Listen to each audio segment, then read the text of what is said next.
Hello everyone, कैसे हैं आप सभी। एक बार मैं पूनम शर्मा आप लोगों का फिर से स्वागत करती हूं हमारे चैनल CCH में। CCH जो एक सफलता का सफ़र आप लोगों के साथ हमने शुरू किया है, उसी को ही आगे बढ़ाते हुए आज हम एक और नए टॉपिक के साथ हिंदी को पढ़ेंगे। आगे पढ़ने से पहले और टॉपिक के बारे में बात करने से पहले आज क्योंकि मैं आपको बता रही हूँ कि पिछली कुछ वीडियोस में कुछ बच्चे परेशान हो रहे हैं कि पर्यायवाची शब्द, वाक्यांश, वर्तनी ये सब कब होगा। मैं एक सीक्वेंस में आप लोगों को ग्रामर पढ़ाना मैंने शुरू किया है। हमारा एक टॉपिक है, जो टॉपिक का नाम क्या है, संज्ञा से विशेषण बनाइए। टॉपिक का नाम क्या है, संज्ञा से विशेषण बनाइए। मैंने सोचा था कि पहले इस टॉपिक को कंप्लीट कराया जाए, इसी के लिए ही मैंने आप लोगों को यहाँ पर हमारी जो पार्ट हो चुका है वो संज्ञा का भी हो चुका है, और उसके बाद जो है हमारा दूसरा टॉपिक जो है वो सर्वनाम का भी हो चुका है। अभी इसी क्रम को समझने के लिए मुझे क्रिया की भी और विशेषण की भी ज़रूरत पड़ेगी, तभी आपका जो जीडी का जो सिलेबस है जिसमें एक टॉपिक आया संज्ञा से विशेषण बनाइए, आप तभी बना पाओगे जब आपको संज्ञा, सर्वनाम, विशेषण, क्रिया वगैरह आती होगी। तो कोई बात नहीं, हम उसी को भी वो भी हमारा चलता रहेगा, हम एक सीक्वेंस में चल ही रहे हैं। आज मैंने सोचा है कि कुछ थोड़ा सा हम ऐसा पार्ट करें जिससे जो हमारा साइबर होना चाहिए, क्योंकि आपको पता है पर्यायवाची शब्द, विलोम शब्द या वाक्यांश जो होते हैं वो एक दिन में नहीं होने वाले, तो बीच बीच में हम इनकी भी क्लास लेते रहेंगे। इसी बात को ध्यान में रखते हुए आज की जो क्लास है हमारी, आज की क्लास जो होने वाली है वो किसकी होने वाली है, वाक्यांश की।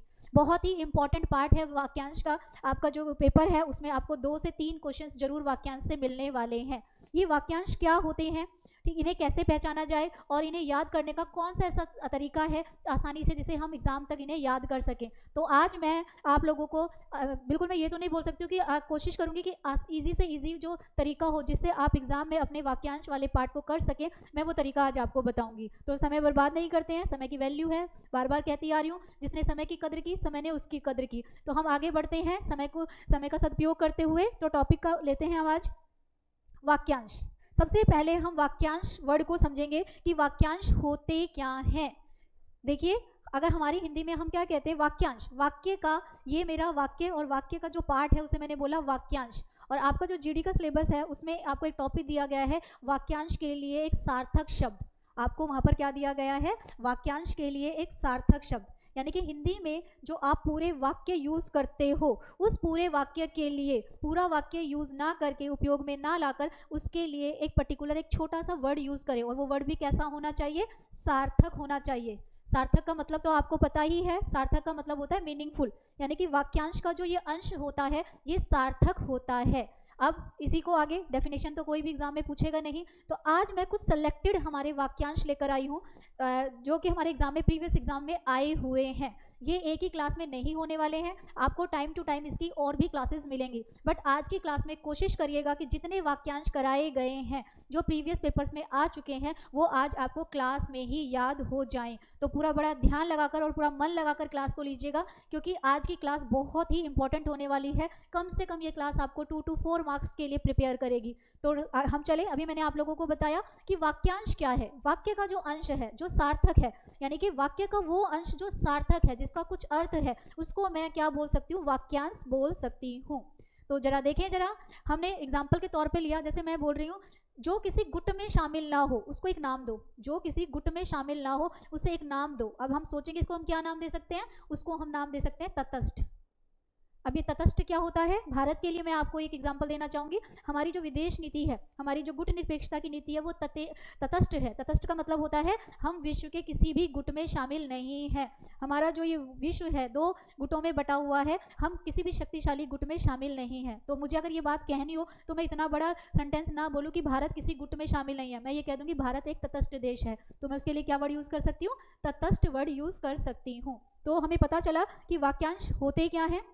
चलिए अब देखते हैं कि इनको कैसे याद रखा जाए और कौन कौन से और किस तरीके से रखा जाए। अब थोड़ा सा हम क्या करेंगे, एग्जाम के पर्पज से इन्हें हम अपनी रियल लाइफ से जोड़ते हुए चलेंगे। याद रखिएगा दोस्तों, जब हम कोई चीज़ को अपनी रियल लाइफ से जोड़ देते हैं, हमारी रोज़मर्रा की ज़िंदगी से जोड़ देते हैं, जो हम डेली बेसिस पे काम कर रहे हैं, तो कोई भी मुश्किल से मुश्किल कोई वर्ड क्यों ना हो एग्जाम में ज़रूर याद आ जाता है। तो वाक्यांश के लिए आज आपने यही नीति अपनानी है कि हमें वाक्यांश के लिए कैसे हम उन छोटे छोटे वर्ड्स को रियल लाइफ से जोड़कर कैसे वाक्यांश को एग्जाम में याद रख सकते हैं। तो जरा बोर्ड पे ध्यान से देखिएगा। पहला मैंने वाक्यांश लिया है फूलों की रज, बहुत ही इंपॉर्टेंट वाक्य है। आपके प्रीवियस 2000 जो थर्ड का जो पेपर हुआ था 23 वाला, उसमें ये फर्स्ट शिफ्ट में और फोर्थ शिफ्ट में आया हुआ है। क्वेश्चन क्या है, फूलों की रज। अब मैं फूलों की रज को क्या नाम दूं भाई, फूलों की रज होती क्या है, ध्यान से देखिए, आपको यहाँ पर एक पिक्चर दिखाई दे रही होगी। ये जो फूल है, इसकी जो पंखुड़ियाँ हैं, इसके बीच में एक बहुत ही मोटा सा भाग है जिसने सभी पंखुड़ियों को जोड़े हुआ है। तो ये जो बीच का जो पार्ट है, इसको हम क्या बोलते हैं, नाम देते हैं पराग। अब फूलों से जुड़ा हुआ एक नाम तो ऑलरेडी है, पराग कोश। तो आप इसे याद रख सकते हो कि फूलों की रस को क्या नाम दिया जा, रस नहीं सॉरी, रज को क्या नाम दिया जाता है, उसे हम पराग कह सकते हैं। तो देखिए कितनी आसानी से मुझे याद हुआ कि फूलों की रज क्या कहलाती है, पराग कहलाती है। दूसरा वाक्य हम लेते हैं, जो मुकदमा दायर करता है।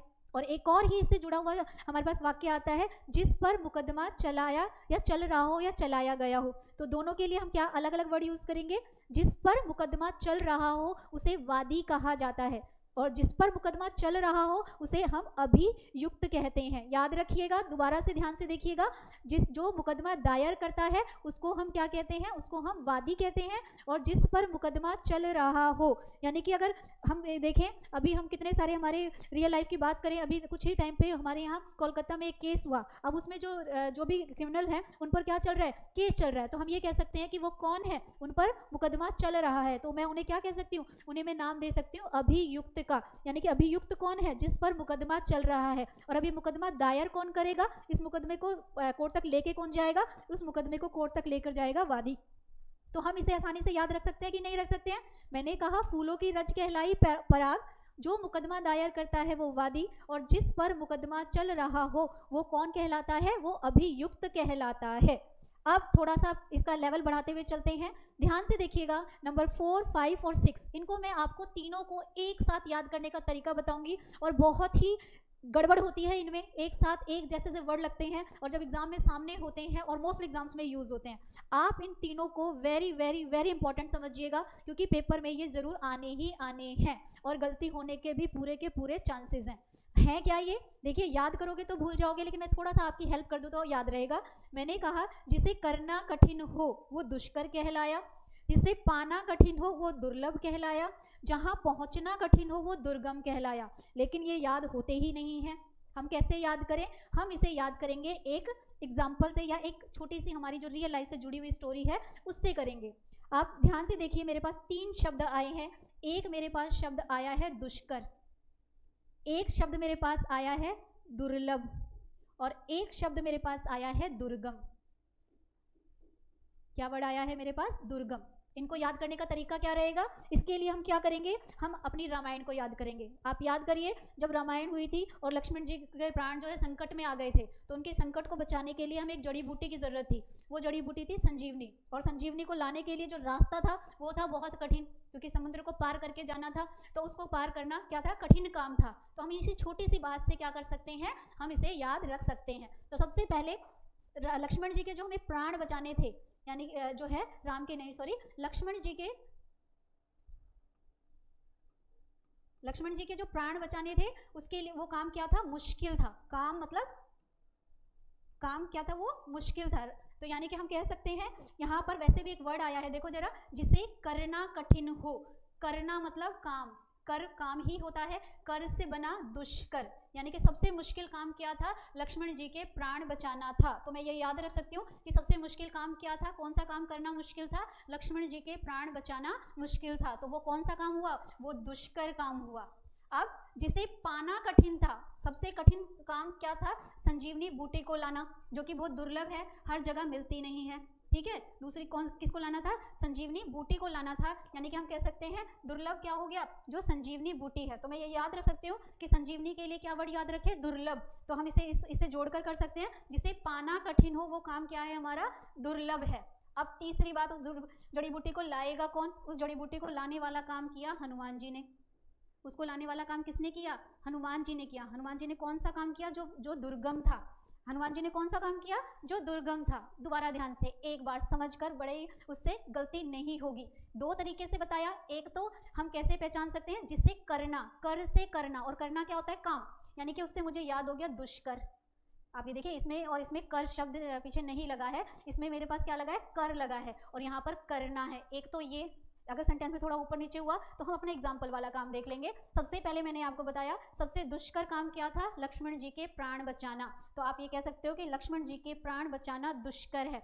फिर उनके लिए सबसे कठिन चीज क्या थी, संजीवनी को लाना। तो हम कह सकते हैं कि दुर्लभ चीज क्या थी, वो थी संजीवनी। और तीसरा मैं ये कह सकती हूँ कि दुर्गम काम क्या था, उस संजीवनी तक जाना, जो कि किसने किया, हनुमान जी ने किया। तो हनुमान जी का नाम लेते ही आपको क्या नाम याद आ जाएगा, दुर्गम। अब दोबारा से आप इस फॉर्म में याद करके देखिए और मुझे जरूर बताइएगा कि आपको इससे याद हो भी पा रहा है या नहीं। क्या ये इस तरह का तरीका आपके वाक्यांश को याद करने में, समझने में आपकी हेल्प कर भी रहा है या नहीं। तो मैंने आपको बताया जिसे करना कठिन हो, लक्ष्मण जी के प्राण थे जो बचाने बहुत कठिन थे, वो दुष्कर थे। जिसे पाना कठिन हो, जिसे लाना कठिन था, वो क्या थी, संजीवनी, जो क्या किया, दुर्लभ है, बहुत कम मिलती है, हर जगह नहीं मिलती। तीसरा मैंने बोला जहां पहुंचना कठिन हो, वहां पहुंचे हनुमान जी। तो हम कह सकते हैं वो काम क्या किया, हनुमान जी ने कौन सा वाला काम किया, दुर्गम काम किया। फिर से एक बार दोस्तों आपको याद दिलाती हूँ, ये तीनों वर्ड मोस्टली एग्जाम्स में यूज होते हैं। आप अगर प्रैक्टिस कर रहे हैं तो आप अपने प्रीवियस पेपर्स में भी इसे पाएंगे। तो हमने देखा कि एक बार फिर से हम याद कर ले जरा, हमें क्लास में याद हो रहा है या नहीं हो रहा। अब मैं तो इसे नहीं हटा सकती हूँ, आप लोग अपनी अपनी कॉपी में जरा अपने हाथ लगा कर देखिए कि क्या आपको वाक्यांश याद हो रहे हैं। फूलों की रज क्या कहलाती है, पराग कहलाती है। जिस पर मुकदमा दायर किया जाता है, मुकदमा दायर करने वाला वादी कहलाता है, और जिस पर मुकदमा चल रहा हो वो अभियुक्त कहलाता है।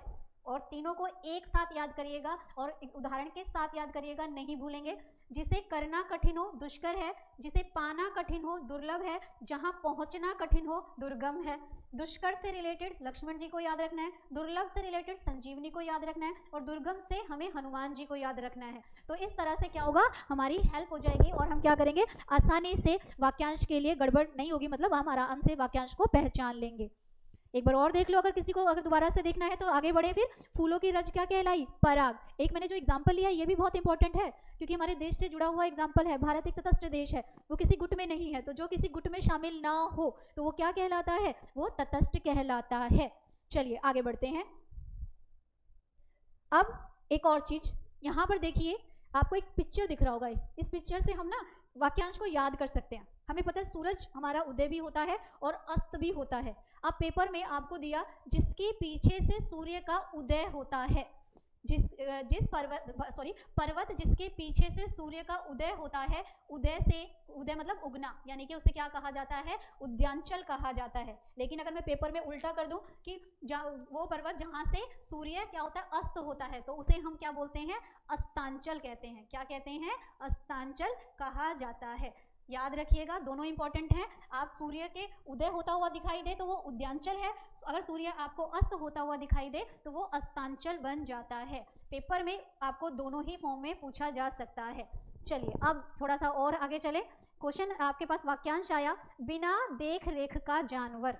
बिना देख रेख का जानवर क्या कहलाता है भाई, पहले तो हम अपने रियल लाइफ से जोड़ दे, क्योंकि हमें याद भी करना है, रट्टा थोड़ी लगाना है। आपने देखा होगा आपके गली मोहल्ले में कुछ जानवर होते हैं जो क्या है, पालतू नहीं है, कहीं से भी कैसे भी आ जाते हैं। कभी अचानक आप गली से निकले, आप कहोगे अरे यार इसको तो मैंने कभी देखा ही नहीं है, ये तो जानवर है, चाहे वो गाय है, कुत्ता है, बिल्ली है। तो हम क्या कहेंगे कि जो बिना देख रेख का है, जो हमारा एक तरह से जो जिसका कोई मालिक नहीं है, बिना देख रेख का जो जानवर है उसे क्या कहा जाता है, अनेर कहा जाता है। क्या कहा जाता है, बिना देख रेख का जो जानवर है उसके लिए हम अनेर शब्द इस्तेमाल करते हैं। अगर आपके भी आसपास कोई ऐसा जानवर दिखे तो आज से आप सोचिएगा कि ये अनेर जानवर है, और अनेर नाम लेते ही आपके पेपर का एक वाक्यांश भी आपका क्या हो जाएगा, सॉल्व हो जाएगा। तो हम कह सकते हैं कि ये क्या है, जो बिना देख रेख का जानवर है वो क्या है, अनेर है। चलिए आगे बढ़ते हैं।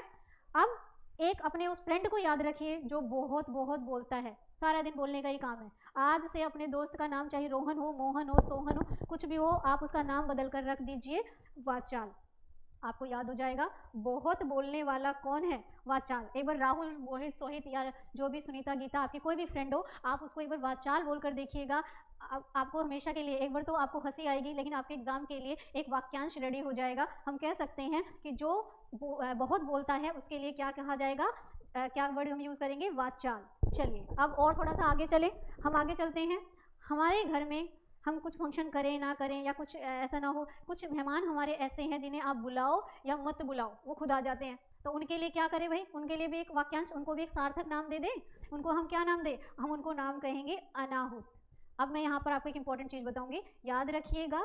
यहाँ पर न, ये जो हमारा यूज़ हुआ है कि जिसे बुलाया ना गया हो, ना का, ना जो है वो आ का मतलब क्या होता है, जैसे हम बोलते हैं अविकारी, अविकारी, आ का मतलब है ना ही। आप ये समझो कि आना और ना आना, ना आना में आ रहा है, तो हम ये कह सकते हैं कि जो ना होगा वो आगे वाले वर्ड में मुझे क्या मिलेगा, अ तो मिलेगा ही मिलेगा। याद रखिएगा, अभी आगे आने वाक्यांश में ये चीज़ काम आएगी। जहाँ भी ना आ रहा है बीच में जिस वाक्यांश में, उसमें जब मैं सार्थक शब्द उसके लिए ढूंढूंगी तो मुझे आगे क्या मिलेगा, अ मिलेगा। आ का मतलब ना ही है, आ का मतलब क्या है, ना ही है। तो दोबारा से जरा ध्यान से देखिए, जिसे बुलाया ना गया हो वो कौन है, वो हमारा वो रिश्तेदार है, वो हमारा वो अनाहूत रिश्तेदार है जिसे हमने बुलाया नहीं, बिन बुलाए जो मेहमान हमारे घर में आया है।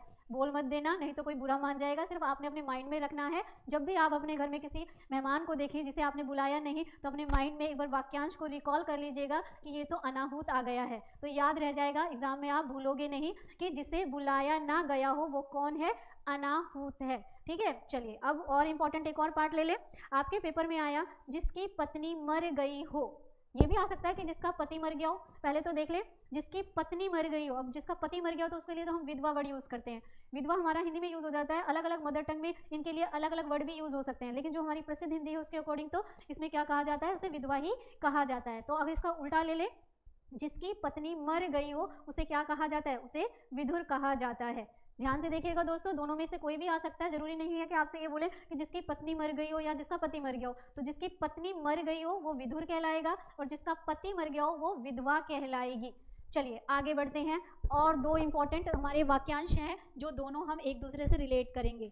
आप अपने घर में अपना एक बड़ा भाई ले लीजिए और एक अपने से छोटा भाई ले लीजिए। अब बड़े भाई को क्या बोला जाता है और छोटे भाई को क्या बोला जाता है। अगर आपका कोई बड़ा भाई है तो उन्हें आज भैया कहने की बजाय आप उन्हें अग्रज वर्ड उनके लिए यूज करिएगा, और अगर आपका कोई छोटा भाई है तो उसे छोटू कहने की बजाय आप उसे अनुज शब्द या प्यार से हम अपने छोटे भाई को छोटे छोटे भी बोल देते हैं, छोटू भी बोल देते हैं, हम कोई भी वर्ड रख देते हैं। आज उन्हें प्यार से आप अनुज वर्ड बोलकर देखिएगा, आपके एग्जाम का एक वाक्यांश तैयार हो जाएगा और आपका भाई भी आपसे खुश हो जाएगा। दोबारा देखिए, दो को हम क्या करेंगे, दोनों को एक साथ। जो आपसे बड़ा भाई है वो अग्रज है, जो आपसे छोटा भाई है वो आपका अनुज है। रामायण देखिए आप लोगों ने, रामायण में होता है ना, रामायण में जो श्री राम थे लक्ष्मण जी को बार बार अनुज अनुज अनुज कह रहे थे, क्यों, क्योंकि वो उनके छोटे भाई थे, जबकि लक्ष्मण अपने भाई के लिए क्या वर्ड यूज करते थे शुद्ध हिंदी में। अगर आपने रामायण देखी है, नहीं देखी तो ध्यान से देखिएगा, आपको वहां पर ये दोनों शब्द दिखाई देंगे, अग्रज भी दिखाई देगा और अनुज शब्द भी दिखाई देगा। तो हम दोबारा एक बार इसको देख लें कि हमें याद हुआ कि नहीं हुआ। मुझे तो ऐसा लगता है कि अगर हम क्लास में ध्यान से देखें तो हमारा जो है क्लास में ही ये सारे वाक्यांश याद हो जाने चाहिए। चलिए, पर्वत जिसके पीछे से सूर्य का उदय होता है उद्यांचल। आप पिक्चर को देख सकते हैं, ध्यान से देखिए, सूर्य जो पीछे से उदय हो रहा है, सूर्य दिख नहीं रहा है, थोड़ा सा सिर्फ उसकी लाइट से दिख रही है, समझ जाना कि जो उदय हो रहा है वो क्या है, उद्यांचल। और जब ये पीछे छिप जाएगा, अस्त हो जाएगा, तो हम इसे बोलेंगे अस्तांचल। चलिए आगे बढ़े। आपका वो दोस्त जो बहुत बोलता है, जो सारे दिन आपको पकाता है, सारे दिन चुप ही नहीं होता है, नॉन स्टॉप बोले जा रहा है बोले जा रहा है, आप कह रहे हो भाई चुप हो जा, उसको एक बार बोल देना वाचाल चुप हो जा, आपको याद हो जाएगा कि अधिक बोलने वाला कौन है, वाचाल है। चलिए आगे बढ़े। आगे बढ़ते हुए, जिसे मैंने घर में नहीं बुलाया, मेरा वो मेहमान, मेरा वो अनाहूत जो मेरे पास आ गया है, अ से आ गया है जिसे न से नहीं बुलाया था, अ से आ गया है न से जिसे मैंने नहीं बुलाया था, यानी कि अ जो है वो ना में क्या हो जाएगा, बदल जाएगा और मुझे याद हो जाएगा कि वो कौन है, वो अनाहूत है। चलिए आगे करें। जिसकी पत्नी मर गई हो उसे विधुर कहा जाता है, जो आपसे जिसका पति मर गया हो उसके लिए हम विधवा शब्द इस्तेमाल करते हैं।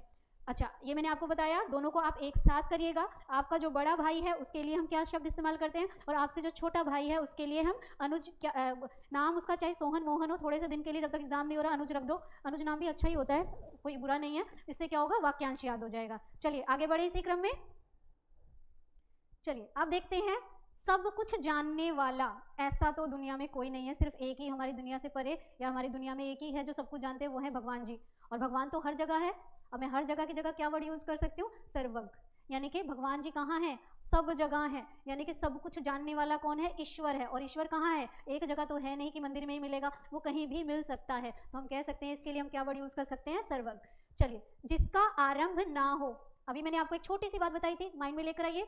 न से क्या बनता है, अ, यानी कि अ और ना दोनों का, आ का मतलब है नहीं और आ का मतलब भी ना, आपने ये याद रखना है। जिसका आरंभ ना हो वो कौन है, अनादि है, ठीक है, प्रोनाउंसिएशन थोड़ा सही रखिएगा। हम लोग इसमें माइक में बोल रहे हैं तो थोड़ा ऊपर नीचे हो सकता है, आप सही बोलिएगा इसको। मैंने बोला जिसका आरंभ ना हो यानी कि अ तो आएगा ही, और अनादि। अच्छा, जिसका आरंभ ना हो वो अनादि है, और जिसका अंत ना हो तो वो कौन है? वो अनंत है। लेकिन अंबानी वाला अनंत नहीं है वो, ठीक है। अनंत का मतलब क्या है? वो तो उनका नाम है। यानी कि जिसका कभी अंत ना हो वो अनंत है, और जिसका आरंभ ना हो वो अनादि है। दोबारा से देखिए, जो सब कुछ जानने वाले कौन है? ईश्वर। और ईश्वर क्या है? सब जगह है। और सब जगह को हिंदी में हम क्या बोल सकते हैं? बहुत ही अच्छा वर्ड दिया है मैंने। उसके बाद देखिए, जिसका आरंभ ना हो यानी कि वो कौन है? अनादि। और जिसका अंत ना हो वो कौन है? अनंत। आप प्रीवियस पेपर लास्ट ईयर का देखिएगा, उसमें आपका ये क्वेश्चन आया है, जिसका अंत ना हो, और ऑप्शन में 4 दिए गए थे, वहां पर अनंत अंबानी तो नहीं लिखा था, पर अनंत शब्द लिखा हुआ था। तो हम बोल सकते हैं कि जिसका अंत ना हो वो कौन है? अनंत है। चलिए, अब फिर से बहुत इंपॉर्टेंट चीज, अच्छा एक और बीच में हमारा रह गया है, ये तो बड़ा आसान है, ये तो आप आसानी से बता सकते हो, क्योंकि मैं तो ये फर्स्ट क्लास से आप लोगों को पढ़ाती हुई आ रही हूँ। जिसका कोई अर्थ हो वो कौन है? सार्थक। और जिसका कोई अर्थ ना हो वो क्या होता है? वो हमारा निरर्थक होता है ना। ये तो हमने क्लास में भी पहले भी पढ़ा है कि जिसका कोई अर्थ हो वो कौन है? सार्थक। और जिसका कोई अर्थ ना हो वो कौन है? निरर्थक। ये तो आसान है भाई। अब आ जाते हैं, फिर से हम दो को एक साथ करेंगे, और दोनों में से कोई भी हमें पेपर में मिल सकता है।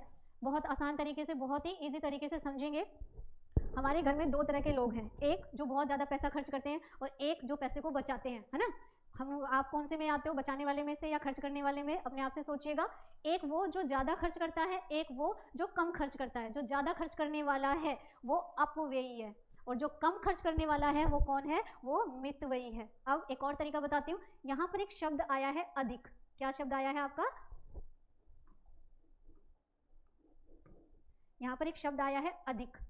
अधिक, अप का मतलब भी, अर्थ जो होता है अप का मतलब अधिक ही होता है। तो इससे भी आप याद रख सकते हो कि जो अधिक खर्च करता है वो, ऑप्शन में आपको अपव्ययी और मितव्ययी दोनों दिया होगा, तो आप आसानी से पहचान सकते हो कि अधिक का मतलब क्या है? अप। यानी कि जो अधिक खर्च करने वाला है वो कौन है? वो कौन है? अपव्ययी है। वहीं जो खर्च कम करता है वो हमारा मित्र बन गया, क्योंकि दोस्त है, वो हमारे बारे में, फ्यूचर के बारे में सोच रहा है, सेविंग कर रहा है, तो हमारा मित्र से बन गया मितव्ययी। तो हम कह सकते हैं जो कम खर्च करता है वो कौन है? वो मितव्ययी है।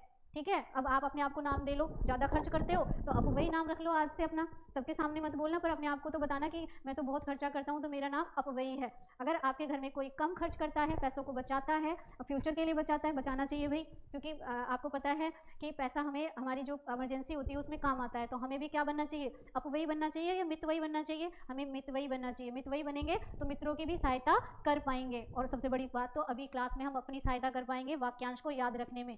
तो कह सकते हैं जो अधिक खर्च करने वाला है वो अपव्ययी है, जो कम खर्च करने वाला है वो मितव्ययी है। चलिए, आसान था? बोरिंग तो नहीं लग रही है आप लोगों को? देखिए, थोड़ा सा तो मैंने आपको स्टार्टिंग में बताया कि वाक्यांश को याद रखने के लिए हमें इनको सबको अपनी रियल लाइफ से जोड़ना पड़ेगा, क्योंकि रियल लाइफ में हम ये सारे वर्ड याद क्या करते हैं? यूज़ करते हैं। और इससे क्या होगा ना, वाक्यांश तो याद होगा ही, हमारी हिंदी भी क्या होगी? अच्छी हो जाएगी, शुद्ध हो जाएगी। चलिए आगे बढ़े।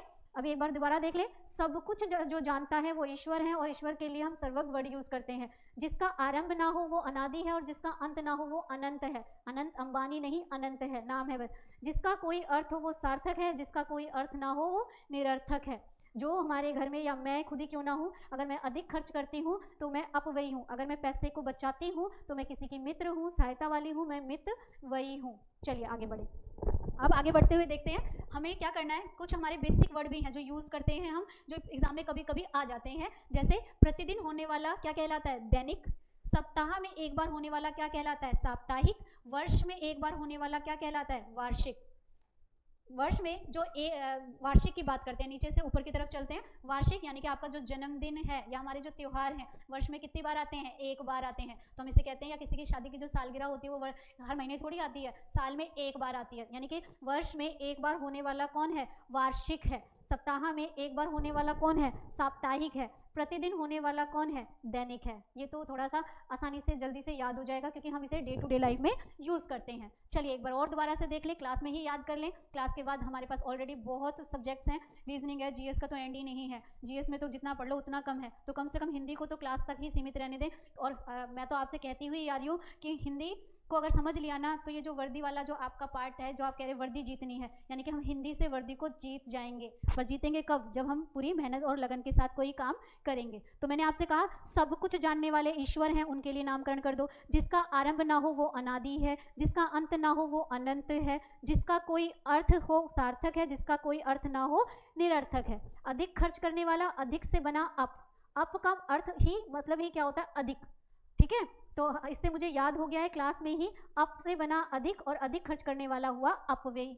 ठीक है, जो कम खर्च करता है। एक और चीज, हमारे विलोम शब्द भी आते हैं ना पेपर में। आप लोग मुझसे बार बार कह रहे विलोम शब्द। चलो विलोम शब्द भी साथ साथ करेंगे। अगर आपसे पूछा जाए अपव्ययी का विलोम शब्द क्या होता है, तो आप आसानी से बता सकते हो मितव्ययी होता है। ये आपके लास्ट टू लास्ट एग्जाम जो प्रीवियस पेपर हुआ उसमें मैंने कल ही देखा कि उन दोनों पेपर में आपको इसका विलोम शब्द पूछा गया कि अपव्ययी और का विलोम शब्द क्या है। और दूसरे वाले जो पेपर था उसमें मितव्ययी दे दिया, उसमें आपसे पूछा क्या है। बात तो एक ही है, एक को याद कर लो, दूसरा उसका अपोजिट है। अपव्ययी का विलोम शब्द क्या बनता है? मितव्ययी बनता है। एक पंथ दो काज हो गए, वाक्यांश का वाक्यांश हो गया और विलोम शब्द का विलोम शब्द भी याद हो गया। हुआ कि नहीं? चलिए आगे बढ़े। प्रतिदिन होने वाला दैनिक है, सप्ताह में एक बार होने वाला साप्ताहिक है, वर्ष में एक बार होने वाला वार्षिक है। अब चलो बढ़ते हैं आगे। अब हम लेते हैं 10 वर्षों का जो समूह बनता है, 100 वर्षों का जो समूह बनता है, 10 वर्षों का जो समूह बनता है उसे हम दशक कहते हैं। और जब सेंचुरी लगती है, क्रिकेट देखते हो मैच के, जो भी उन्हें तो पता ही होगा शताब्दी क्या है, ठीक है ना। तो देखो जरा इसमें क्या है, 100 यानी कि 100 पूरे हो जाते हैं, वहां तो रन पूरे होते हैं, यहाँ पे वर्ष ईयर पूरे होते हैं। 100 वर्षों का समूह क्या कहलाता है? शताब्दी कहलाता है। अब देखो हम अपने डे टू डे लाइफ में ना ये वर्ड यूज करते हैं, बहुत बोलने वाला और सुनने वाला। इसको आप ऐसे याद रखिए, टीचर है और एक स्टूडेंट है। टीचर्स, अभी मैं बोलती जा रही हूँ, तो मैं कौन हूँ? मैं वक्ता हूँ। और आप मुझे सुनते जा रहे हैं, तो आप लोग कौन हैं? आप लोग श्रोता हैं। हम याद रख लें टीचर और स्टूडेंट के उससे। तो जो टीचर है वो बोलने वाला है या बोलने वाली है, वो वक्ता है। ठीक है, सुनने वाला स्टूडेंट है, वो कौन है? श्रोता है। तो बोलने वाला वक्ता और सुनने वाला कौन बना? श्रोता बना। ठीक है, चलो आगे बढ़ते हैं। अब लेते हैं एक इम्पॉर्टेंट चीज, जो कि बहुत बहुत इंपॉर्टेंट क्वेश्चन है, आपके एग्जाम में आया हुआ भी है और दोबारा आने के भी पूरे चांस हैं। चलिए यहाँ पर मैंने क्या किया है, आपको 2 ऑप्शन ऑलरेडी मैंने लिख कर दिए हैं। आप लोग अपने माइंड में देखिएगा कि इसका करेक्ट आंसर, मतलब आप इसका आंसर कर पा रहे हो नहीं। आपका वाक्यांश है जिसकी सीमा ना हो, जिसकी सीमा ना हो उसके लिए आप क्या वर्ड यूज करेंगे। अभी मैंने एक छोटी सी बात बताई है, अगर ध्यान से देखोगे तो आप वैसे इसका मतलब भी ना पता हो तो भी ट्रिक से भी बता दोगे, पर मैं अभी नहीं बताऊंगी। पहले मैं आप लोगों को चेक करूं। मैंने आपको जिसकी सीमा ना हो, आप उसके क्या बोलोगे? असीम बोलोगे या ससीम बोलोगे? अभी बताया था ना जो का मतलब क्या है? अ है। तो हमें मिल गया कि नहीं मिला? देखो जरा मुझे मिला कि नहीं मिला। मैंने अभी आपको पीछे बताया था कि ना का मतलब क्या है? अ है। तो इस तरीके से भी निकाल लिया, तो मेरा करेक्ट आंसर क्या बन गया? असीम। याद हुआ कि नहीं हुआ? उस टाइम असीम दे दिया, ससीम दे दिया, मिलते जुलते और वर्ड दे दिए, तो हम सीमित भी दे देते हैं। सीमित एक अलग चीज होती है भाई, सीमित नहीं।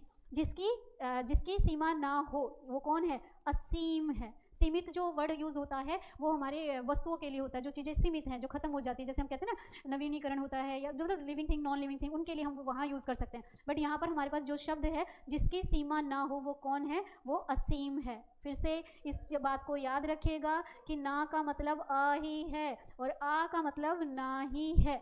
आसानी से पहचान लोगे। और बहुत बहुत इंपॉर्टेंट आपका वाक्यांश है, एग्जाम में आने वाला वाक्यांश है। जिसकी सीमा ना हो वो कौन है? वो असीम है। अब एक और इसी क्रम में आगे बढ़ते हुए एग्जाम के पर्पस से चलिए देखें।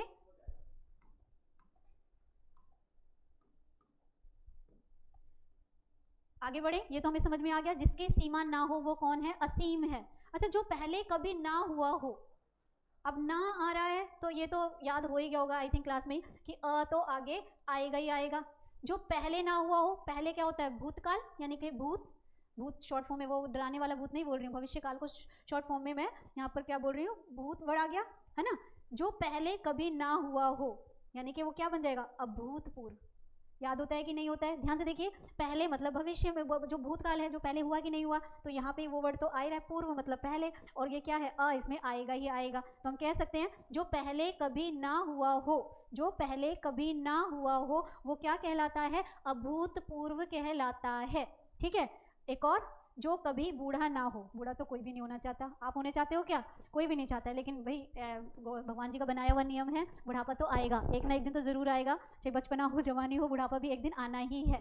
और देखो हमारा क्वेश्चन भी आ गया है, बुढ़ापे से रिलेटेड क्वेश्चन भी हमारा जो है वाक्यांश में आ गया है। फिर से याद रखना, ना का मतलब क्या है? ना का मतलब अ तो है ही, ये चीज़ तो मुझे याद रखनी है। एक और वर्ड बताती हूँ, बूढ़ा का पर्यायवाची वर्ड जो होता है जर भी होता है। अब पर्यायवाची शब्द भी आज यहाँ एक याद हो गया है हमें। ठीक, अगर आपको आ जाए पेपर में पर्यायवाची शब्द आ जाए कि बूढ़ा का पर्यायवाची शब्द बताओ, तो आप एक उसे जर भी बता सकते हो, तो हमें अब याद भी हो जाएगा। जो कभी बूढ़ा ना हो वो कौन है? वो अजर है। है क्या कोई दुनिया में अजर? अमर नहीं बोला है, अमर तो जो मरता नहीं है वो है, अजर बोला है। अजर मतलब, जर मतलब बुढ़ापा, यानी कि जो कभी बूढ़ा ना हो वो कौन है? अजर हो तो जरूर बताना, मैंने तो अपनी लाइफ में अभी तक तो देखा नहीं है कोई ऐसा कि अजर है। ठीक है, तो हम कह सकते हैं कि जो कभी बूढ़ा ना हो या जो बूढ़ा ना हो उसके लिए हम क्या वर्ड यूज कर सकते हैं? अजर। ये भी आपके प्रीवियस एग्जाम में आया हुआ वाक्यांश ही है। चलिए अब ध्यान से देखिएगा, इन्हें भी हम अपनी रियल लाइफ से जोड़ेंगे। जिस पेड़ के पत्ते झड़ गए हो, या मैं इसे और भी चेंज कर सकती हूँ, जिस पेड़ पे पत्ते ना हो। ना से एक चीज याद आ रही है, और पत्ते को हम क्या कहते हैं? पण भी, मतलब अपन पूरा हम बोलेंगे इसे, तो इसके लिए हम क्या वर्ड यूज करते हैं? ये भी इसका पर्यायवाची शब्द है, हम इसे यूज कर सकते हैं, तो ये क्या बना? अपन।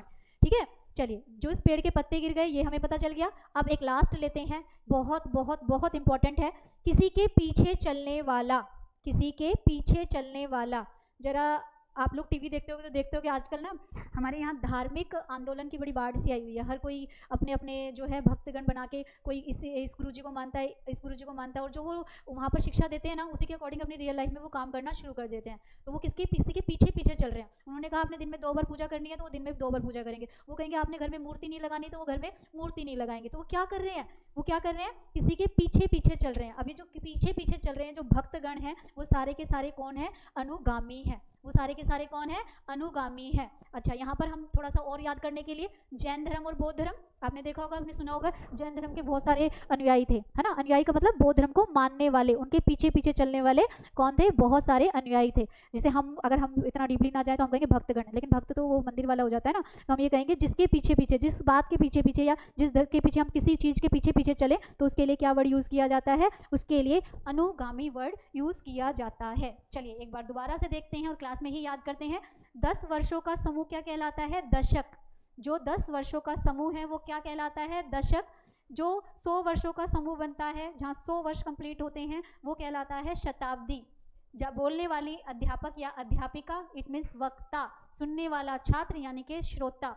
बोलने वाला वक्ता, सुनने वाला श्रोता। जिसकी सीमा ना हो, आपके मेहनत की भी कोई सीमा नहीं होनी चाहिए।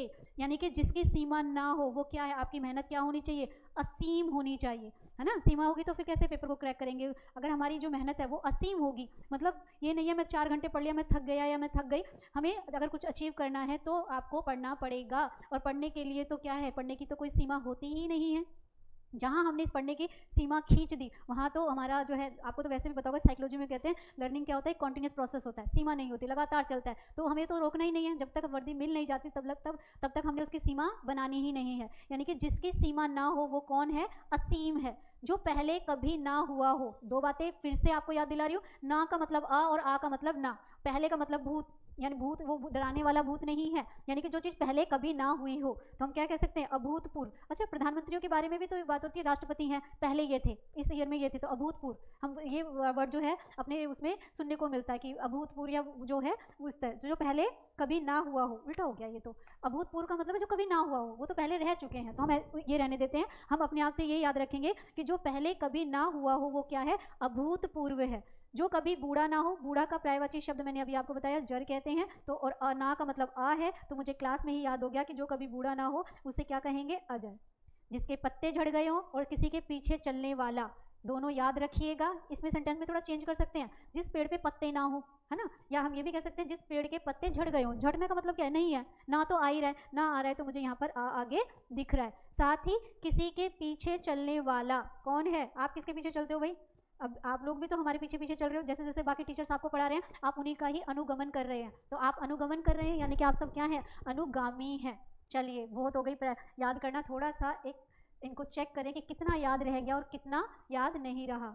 अब मैं इसको तो मैं वो नहीं कर सकती हूँ, तो आप लोग ज़रा थोड़ा सा ईमानदारी के साथ मैंने यहाँ पर कुछ वाक्यांश दिए हैं, अपने आप से उन्हें करने की कोशिश करिएगा, चीटिंग मत करिएगा भाई, मेरा नुकसान नहीं होना, आप ही का होना है।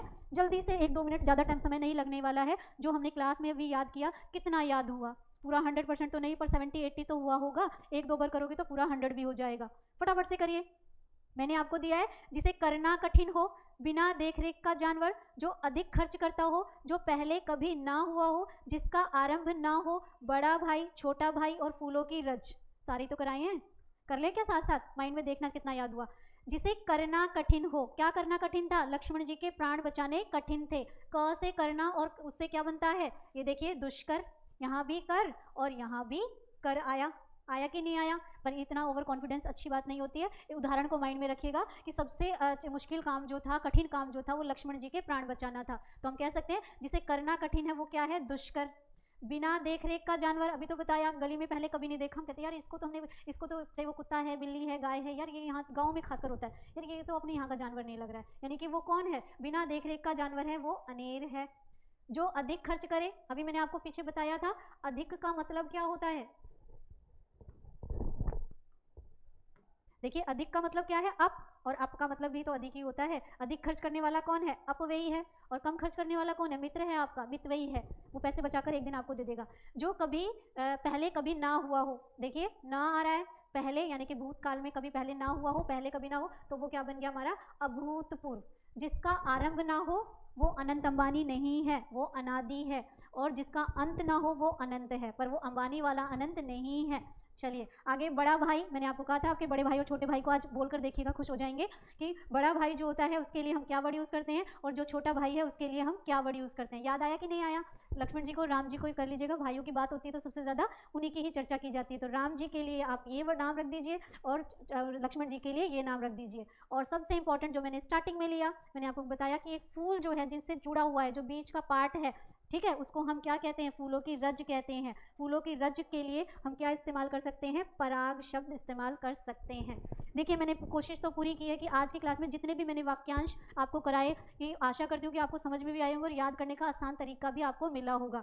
ऐसा नहीं है कि एक ही क्लास में वाक्यांश हमारे कंप्लीट हो जाएंगे। अभी आगे आने वाली क्लास में, क्योंकि मैंने आपको पहले भी बताया कि यहाँ पर 2 तरह के स्टूडेंट हैं, जो एक स्टार्टिंग से तैयारी कर रहे हैं और एक काफ़ी टाइम से कर रहे हैं। अब जो स्टार्टिंग वाला है उस बच्चे का बेस नहीं है। अब आपका एक टॉपिक है संज्ञा से विशेषण बनाइए। अब मैं उसको डायरेक्ट थोड़ी करा सकती हूँ, उसको जब तक आपको संज्ञा, सर्वनाम, ये विशेषण नहीं आएंगे तो हम संज्ञा से विशेषण बनाना कैसे सीखेंगे? पेपर में संज्ञा नहीं आ रही, सर्वनाम डायरेक्ट नहीं आ रही, पर संज्ञा से विशेषण बनाना तो आ रहा है ना। तो अगर हमें वो सीखना है तो हमें ग्रामर स्टार्टिंग से सीखनी होगी। एक और बात मैं कहना चाहूँगी कि कुछ बच्चे कह रहे हैं कि हम नोट्स बनाएं, शॉर्ट नोट्स बनाएं, कैसे बनाएं? अरे भाई, जब हमारा बेस स्ट्रॉन्ग होगा तभी तो ट्रिक्स और सारी चीज़ें हमें काम आएंगी। तो हमें ये जो हम नोट्स बनाते हैं, आप ये सोचिएगा ये आपके ज्ञान को आधार दे रहे हैं। जहाँ छोटी छोटी चीज़ें आप सुन के सोच रहे हो कि एक वीडियो में मैंने ये चीज़ देख ली, मेरा हो जाएगा, बिल्कुल नहीं। आपको स्टार्टिंग से ही छोटे छोटे नोट्स, ठीक है, आप पूरा भर भर के मत लिखिए, पर जो मेन चीज़ आपको कीवर्ड्स बताई जा रही है पेपर के लिए, उनके लिए तो नोट्स बनाने ही पड़ेंगे। चलिए ज़्यादा समय नहीं लेते हैं, आप लोग मुझे ज़रूर बताइएगा कि आज की क्लास कैसी लगी, और मिलते हैं आपसे नेक्स्ट क्लास में। धन्यवाद।